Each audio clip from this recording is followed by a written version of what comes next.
Today we're spending 5 minutes with Eric Jacobson. Eric is a local musician who's been involved in the local scene since he was in grade 7. Have you always lived in Windsor, or have you experienced life in other cities? I've lived in Windsor my entire life. I've done a lot of traveling outside, not outside of Canada, but I've kind of been all over. But residentially, I've always been in Windsor. Okay. Do you look to leave Windsor in the future or stay? I'm kind of hoping for a little while that I'll end up somewhere else. I have a lot of Native Canadian heritage in me, and when I'm done my university degree, I want to go teach on a reserve for a little while. So kind of give back to the community. That's given me a lot, spiritually and emotionally. Mm-hmm. But I think I'll end up back in Windsor at some point or another. I like the city, so I'll probably stick around. What's your first memory of music? I started taking classical guitar lessons when I was 6. I don't really remember much from that time period, other than the fact that I like to talk more than I like to play. So. Okay. And what instrument did you start on, and how old were you? I started on classical guitar, and I was 6 when I started all that. Okay. And what was your first experience with a band? My first experience in a band, I was in grade 7, and we were called Wise Words of a Walnut, and we were absolutely terrible. And what genre was that? It was terrible. the terrible genre. We did a lot of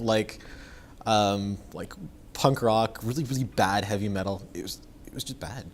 And what band are you currently in? I currently play in the band Solidarity.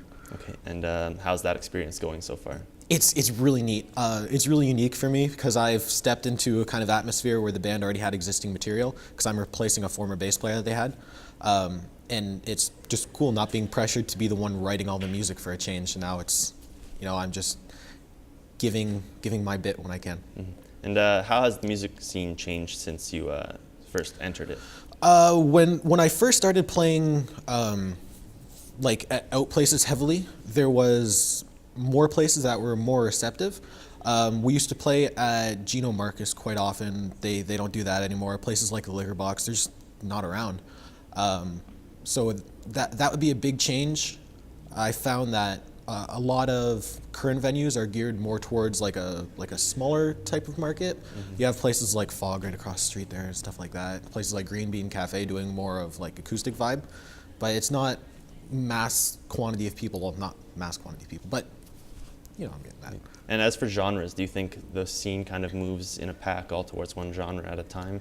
Yeah, I noticed that a lot when I was in high school, where it went from more like an old school punk kind of scene, then it moved into that emotional punk rock to more like a screaming heavy metalcore edge, and that hasn't been something that I really followed. Mm-hmm. Like when bands were kind of going heavier, I went more of a mellow route, and okay. I don't know, maybe that's why I went for a while without a band, but yeah.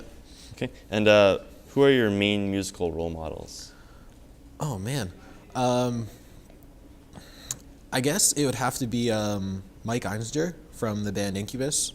He's the guitar player there. I learned a lot from him. Incubus was one of my favorite bands growing up, and he was a very effect-oriented guitar player in the older stuff. And when he's come around more towards a standardized playing, now that he's matured a little bit.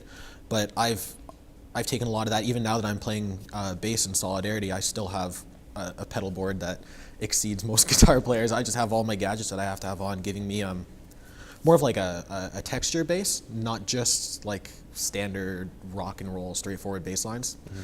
So it's more experimental and whatnot. And who's your favorite current band? Oh, my favorite current band. I honestly have no idea. I think I'd have to go with the band Oh Brother on that one. They're still kind of like an indie rock band coming out of the southern U.S., but they're very, very good. Their newest release just hit number 10 on the iTunes alternative charts, so they're doing well. CD's called Garden Window. Everybody should go buy it and help a group out. And what do you see in the future for Windsor's music scene? I honestly have no idea. I think we're going to see more a shift into electronic rock. That's kind of something that Windsor really hasn't seen much of. We had kind of a mellower indie phase there for a while. I'm thinking Stereo Stellar, Mishu, stuff like those guys.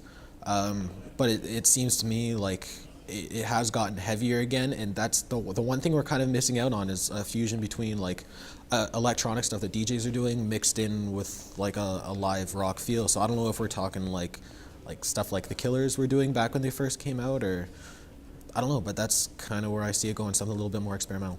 Okay. And do you see any big future for venues in Windsor, or do you think they're going to stay kind of low key? I think there's a huge market. Windsor's always been a music city.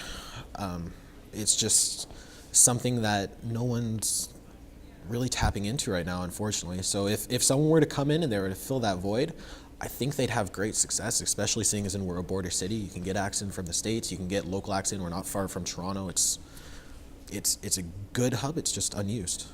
Okay. We've just spent 5 minutes with Eric Jacobson.